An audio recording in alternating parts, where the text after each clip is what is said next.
bangsa dan negara, Pancasila ini. Karena semakin ke sini dan ke depan, ya perilaku kejahatan, tindak pidana korupsi itu tidak mampu dikendalikan, tidak mampu diberantas secara struktural. Bahkan orang-orang yang duduk dalam struktur pemerintahan itu menjadi pelaku utama. Pelaku utama untuk melakukan korupsi yang merugikan negara. Faktanya begitu kan? Nah, saya dengar bahwa konsep ini, RUU ini sudah disiapkan sejak 2008. Ya, sekarang sudah 17 tahun. Dan kedua sudah ada surat dari Presiden itu kan, 2023 ya, untuk dibahas, tapi tidak ditanggapi secara serius oleh parlemen, oleh DPR sebagai lembaga yang memegang kekuasaan membentuk undang-undang. Padahal keinginan masyarakat sipil, terutama mahasiswa, ya, dan guru-guru besar itu, supaya secepat mungkin rancangan undang-undang ini dibahas dan disahkan. Tentunya dibahas bersama oleh DPR dan Presiden dan disahkan oleh Presiden. Dituangkan dalam lembaran negara, ya, dan tambahan lembaran negara. Itu mekanismenya. Mekanisme proses pembuatan sebuah undang-undang. Saya kurang tahu apa yang sebetulnya mengganjal di parlemen itu. Boleh jadi di parlemen itu tidak semua orang bersih. Ya, tidak semua orang bersih.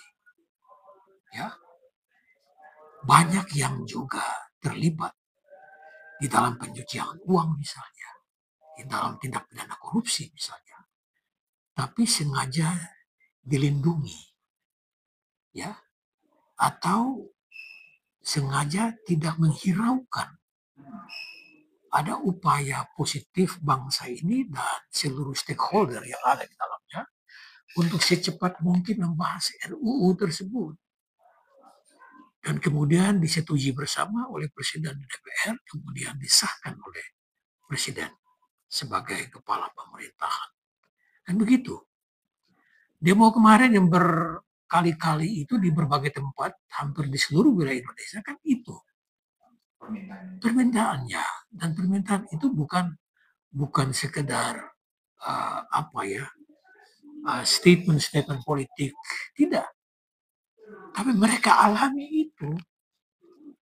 Masyarakat dan rakyat Indonesia mengalami akibat dari kejahatan, ya, kejahatan dalam bidang keuangan negara, gitu, dalam proses mengembangkan pertumbuhan ekonomi Indonesia, ya, impor gula, impor beras, impor minyak.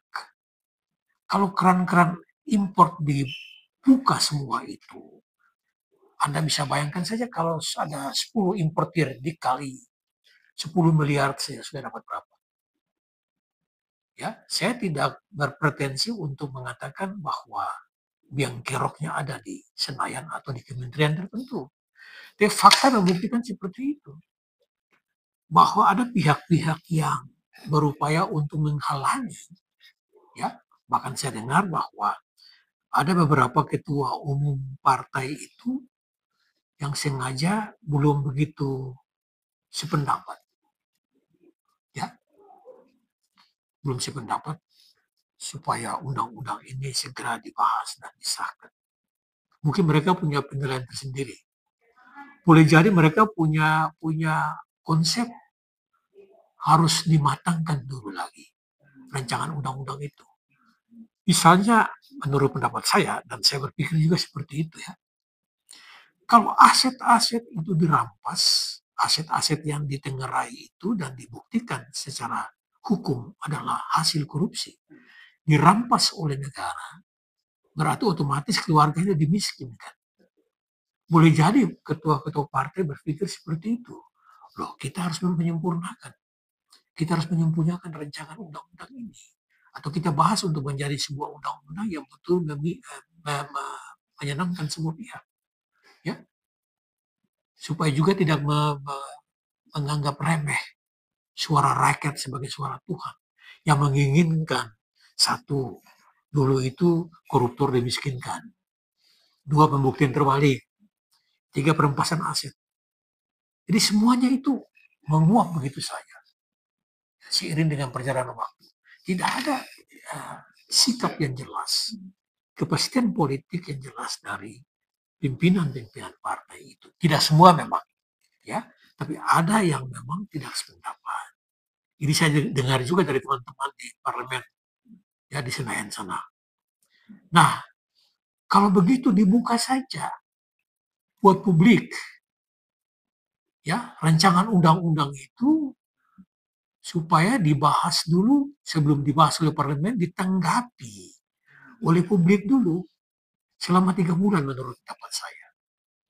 Input atau masukan kontennya itu, substansinya itu harus digumuli oleh publik. Ya, bagaimana misalnya kalau dirampas semua itu, lalu istri anaknya eh, makan apa, kira-kira begitu. Saya punya satu konsep, ya saya kira harus disita semua aset itu, dirampas, katakanlah seperti itu, tanda kutip, oleh negara. Tak. Ya toh? Negara melelangkan barang-barang itu, hasil korupsi itu. Tapi sebagian sekian persen dari aset itu, negara harus membiayai keluarga yang istri dan anak-anaknya, atau suami dan anak-anaknya. Kalau istrinya koruptor. Harus seperti itu. Artinya ada nilai-nilai Pancasila masuk di situ. Nilai-nilai keadilan substansial masuk di situ. Tidak pukul rata begitu, tidak. Ya. Tidak dimiskinkan habis gitu. Iya, tidak dimiskinkan habis. Itu juga tidak manusiawi. Ya, tidak beradab juga menurut pendapat saya. Oh, istri tidak bersalah kok. Anak tidak bersalah kok. Bagaimana masa depan mereka? Bagaimana hidup keseharian mereka? Kan negara harus bertanggung jawab soal itu. Sebetulnya kalau ini dibuka dialog seperti itu, mungkin masyarakat segera bisa punya trust yang tinggi terhadap pemerintah sekarang ini. Bahwa pemerintah serius, pemerintah Prabowo serius untuk segera mungkin bersama-sama dengan parlemen membahas rancangan undang-undang ini. Saya yakin Pak Presiden punya komitmen yang sangat luar biasa untuk memberantas korupsi dan penyelewengan kekuasaan oleh aparat negara. Demikian dia. Nah, apa yang katakan Prof tadi masalah dimiskinkan. Namun ini semacam dilema juga untuk Prabowo untuk bisa menggolkan ini perampasan aset ini. Mungkin ada suatu celah di sini yang katakan ketua-ketua partai atau anggota DPR yang membicarakan. Jadi setidaknya Prabowo dari pandangan Prof sendiri, apakah bisa perampasan aset ini benar-benar terlaksana dan dibuktikan dengan kepemimpinan beliau? Saya kira statement beliau yang mengandung nilai kejuangan yang tinggi. Saya akan mengejar koruptor sampai di Antartika. Saya tangkap jiwanya, semangatnya, spiritnya itu tinggi. Ya, kalau beliau mau mengejar sampai di Antartika, kejar dulu di pusat-pusat kekuasaan kita. Di Senayan dan semua kementerian lembaga. Dibenahi dulu. Hakim-hakim yang korupsi itu dihajar saja, jaksa dihajar saja, polisi-polisi dihajar saja, kenapa dibiarkan? Kan begitu. Baru anggota-anggota parlemen dari pusat sampai di daerah itu kena semua. Yang terindikasi atau yang punya fakta hukum yang cukup kuat mereka melakukan korupsi dan merugikan keuangan negara. Itu dilakukan dulu. Dan karena itu saya katakan bahwa Pak Prabowo punya semangat yang tinggi dan kita mensupport beliau. Ya, mayoritas rakyat Indonesia berada di belakang dia kalau dia punya visi yang jauh ke depan itu untuk menyelamatkan bangsa dan negara ini. Bukan dari hasil korupsi para koruptor itu lalu para koruptor itu masuk memimpin sebuah kementerian, tidak itu. Menyelamatkan harga diri bangsa. Karena kebenaran itu meninggikan derajat bangsa, ya, dan ketidakjujuran itu merendahkan adab bangsa. Sebab kalau dia korupsi, dia tidak jujur terhadap diri sendiri. Kan begitu. Jadi pilihannya adalah bagaimana derajat bangsa ini terpelihara, terawat dengan baik. Stoplah itu, hentikanlah itu praktek-praktek koruptif, monopolistik, penguasaan modal oleh kaum oligarki. Kan begitu. Kalau itu dilakukan serentak dengan itu, tahap berikut, membenahi semua lembaga-lembaga yang menangani tindak pidana korupsi itu. Ya KPK-nya dibenahi, kepolisiannya dibenahi, kejaksaannya dibenahi, hakimnya juga, kehakiman juga harus dibenahi. Kan begitu, melihat ya. Jadi legal structure itu kita benahi dulu.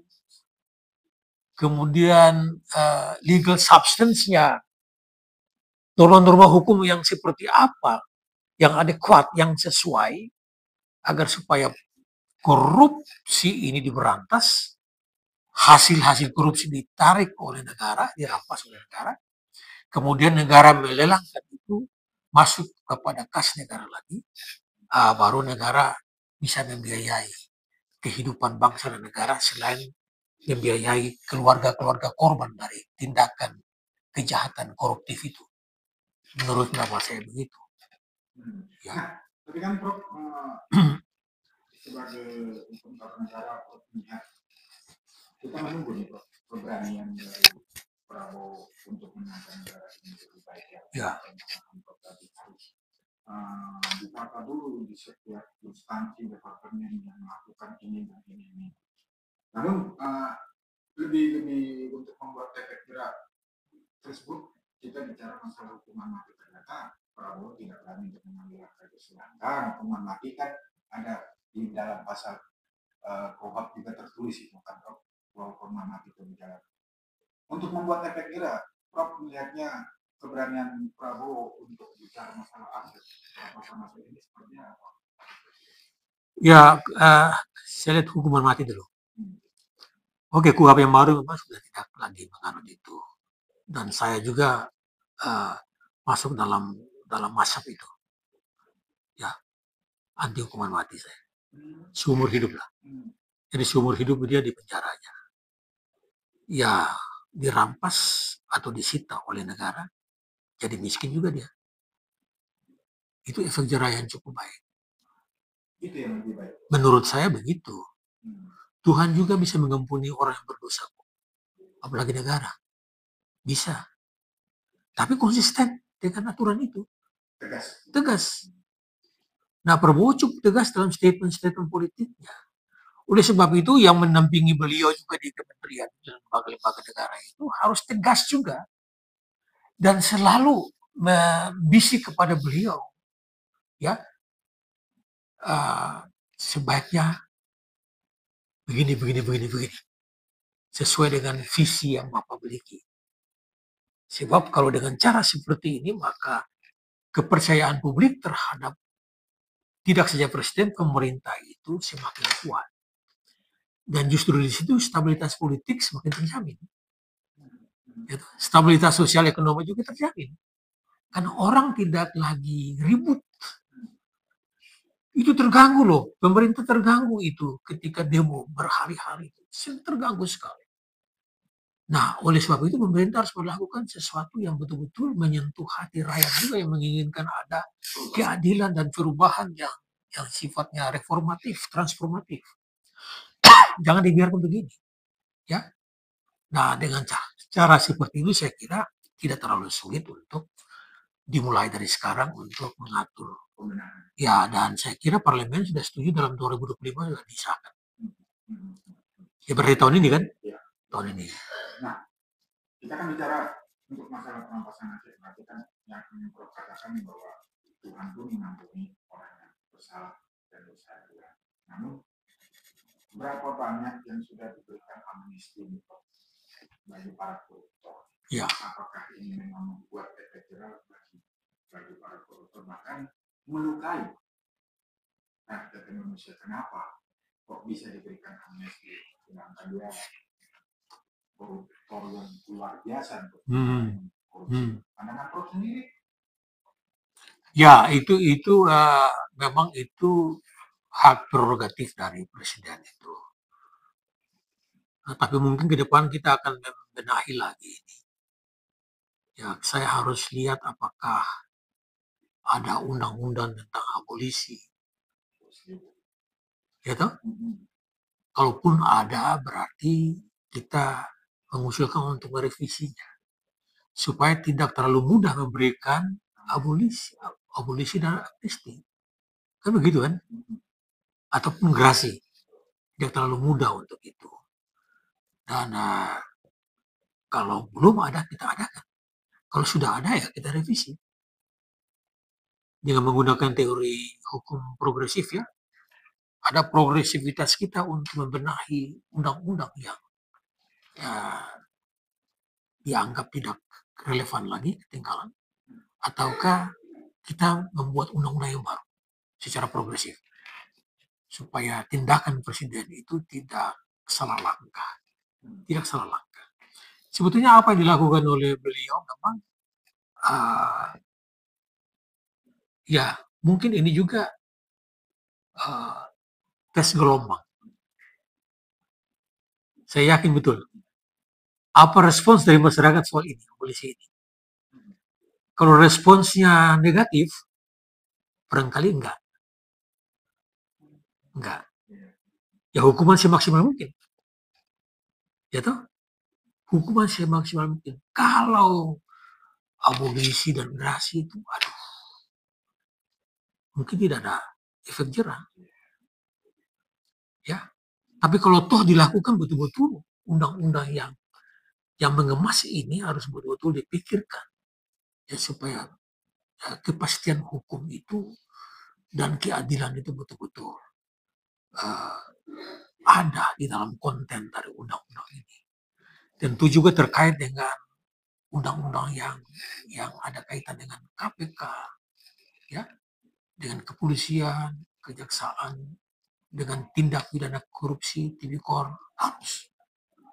harus ada harmonisasi norma-norma itu, ya, supaya tidak bertentangan dengan KUHP misalnya, juga tidak bertentangan dengan KUHAP misalnya, dengan undang-undang tipikor misalnya, ya, dan tidak saja perampasan aset, tapi tuntutan publik adalah juga pembuktian terbalik. Ya, sebetulnya di Komisi Pemeriksa Kekayaan Penyelenggara Negara yang saya menjadi komisioner pada waktu itu, 2001 sampai 2023, 3 tahun kita bekerja itu, kita sudah terapkan itu, pembuktian terbalik. Pembuktian terbalik, Pak. Saya sempat memeriksa Ibu Megawati, ya, sebagai wakil presiden, SBY sebagai Menko Polhukam, Yusuf Kala sebagai Menteri Koordinator Menko Sosial ya. Ya, itu. Menko Kesra, sorry. Ya, selain yang lain ya. Ya. Pak Hendro Priyono juga saya periksa, Pak Gubernur DKI juga saya periksa. Saya dan teman-teman, kami bertiga. Kita gunakan itu. Dan KPKPN pada waktu itu menggunakan itu. Contoh Pak SBY. Ya. Saya buka buku bank saja.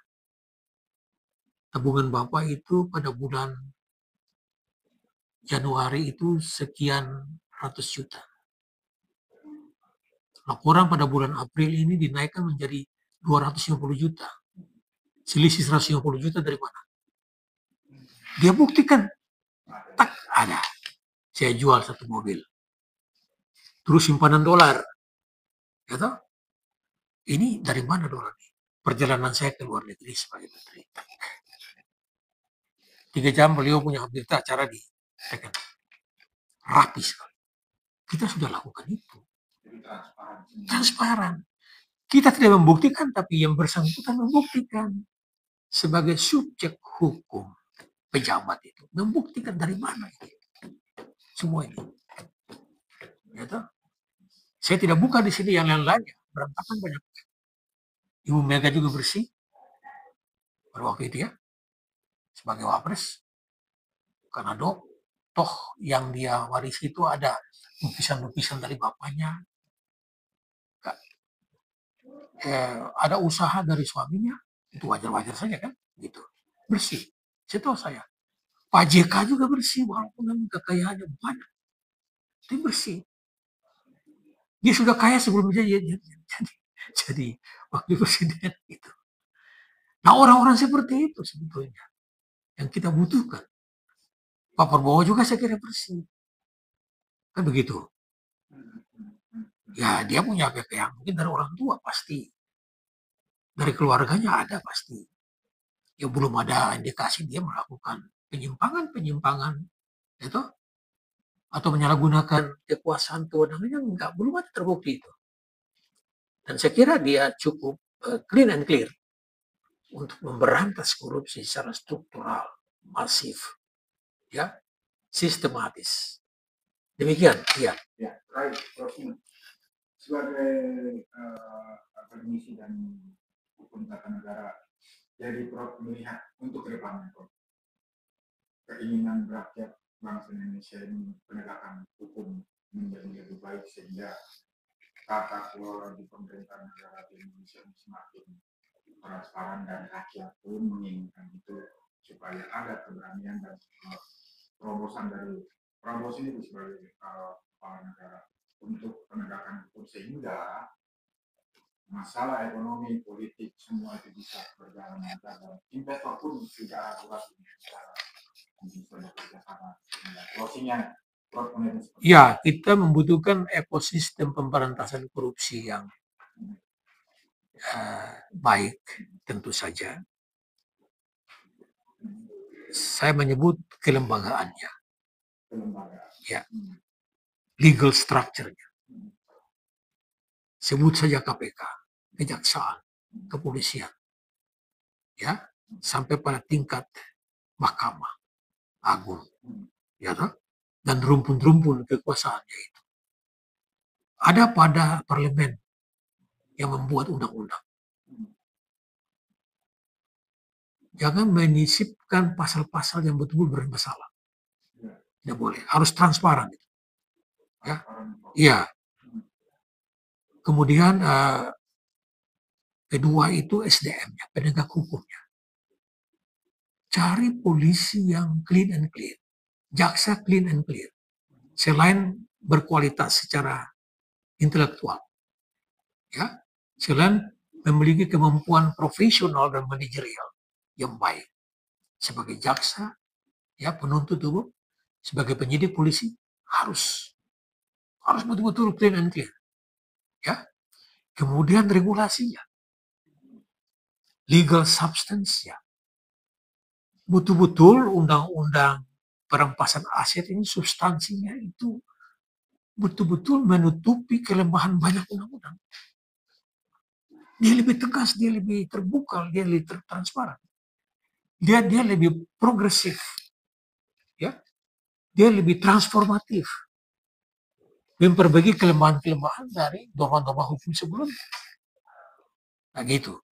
Nah ini semua tanggung jawab siapa yang merumuskan? Ya tanggung jawab parlemen, presiden. Karena toh yang memilih hakim-hakim juga itu kan lebih banyak itu parlemen. Pejabat-pejabat publik kan.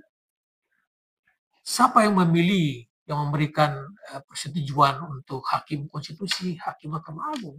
Ya kalau bukan parlemen. Siapa yang membuat undang-undang? Ya parlemen juga dan presiden. Clear di atas dulu, Pak. Hulunya itu. Ya air itu kan keruh dari hulu baru clear. Atau ikan itu busuk dari kepala baru ke ekor.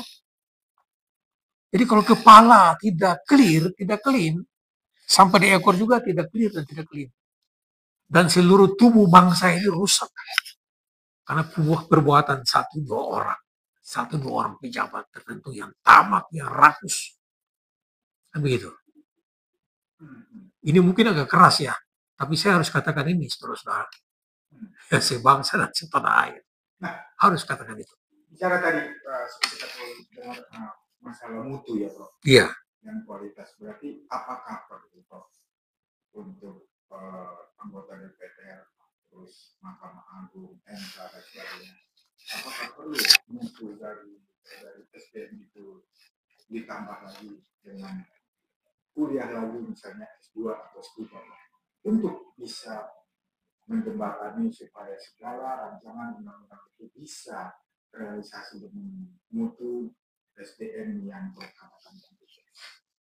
Ya, saya kira kalau soal sekolah atau jenjang pendidikan, rata-rata sudah S2 semua. Ya, ada yang sudah S3 sampai profesor. Sudah ada. Baik pada level hakim, jaksa, polisi maupun pengacara, advokat. Mahasiswa saya kan begitu, beragam banget. Ya, bahkan dokter sampai 2. Ada dokter ekonomi, dokter hukum pula. Dokter filsafat, dokter hukum pula. Karena mereka merasa bahwa tanpa hukum mereka akan ditipu, akan dipermainkan. Dari segi kualitas intelektual sudah cukup. Yang jauh lebih baik dari itu adalah adabnya, integritasnya, moralitasnya. Itu saya katakan tadi, kebenaran itu meninggikan derajat bangsa. Ya toh? Ketidakbenaran atau ketidakjujuran itu menurunkan adab bangsa. Jadi kita dikatakan manusia atau bangsa yang tidak beradab. Ya, banyak ahli-ahli luar negeri sudah melukiskan itu, bahwa bangsa-bangsa di Asia Selatan itu soft nations, bangsa-bangsa yang lembek. Kata Gunnar Myrdal dalam bukunya Asian Drama. Ya, saya mendalami lebih dalam itu pemikirannya. Yang dimaksudkan dengan nation, soft nation itu adalah hukum itu ada, tapi tidak ditegakkan secara benar. Hukum kita itu sudah berkualitas banyak sebetulnya, tapi rusaknya ada pada legal culture-nya, pada hakimnya, pada jaksanya, pada polisinya, pada KPK-nya, sampai pada level hakim-hakim tingkat atas mahkamah itu. Semua, tidak semua, tetapi yang menurunkan derajat bangsa kita. Secara khusus saya harus sebut hakim. Hakim itu menentukan adil atau tidak. Kalau pusat peradaban itu sudah hancur lebur, ya bagaimana di bawah-bawah lagi? Oleh sebab itu eksekutif, legislatif, yudikatif itu pusat-pusat kekuasaan sekaligus menjadi pusat keadaban, pusat kejujuran, dan pusat keteladanan. Tanpa itu bangsa ini akan rontok. Ya karena etikanya sudah rapuh, bahkan lapuk. Kita harus hidupkan lagi etika kehidupan berbangsa dan bernegara ini. Harus adil, jujur, bersih, bertakwa, beragama, bertuhan. Tidak saja beragama. Beragama, bertuhan, itulah oke. Tapi kalau orang tidak punya adab, bagaimana? Ya toh? Kan itu, rusaknya di situ. Setuju bertuhan, beragama, beradab, bermartabat, berkeadilan. Harusnya seperti itu yang ada dalam sosok para pemimpin bangsa kita. Ya, frame-nya adalah etika dan moral itu. Harus membungkus semua. Ya, figur-figur itu semua. Kalau kita mau mempertahankan NKRI ini 1000 tahun lagi atau seterusnya. Tanpa itu kita hancur lebur dari dalam. Bukan dari luar, dari dalam. Oke, Prof. Ya. Oke, kalian.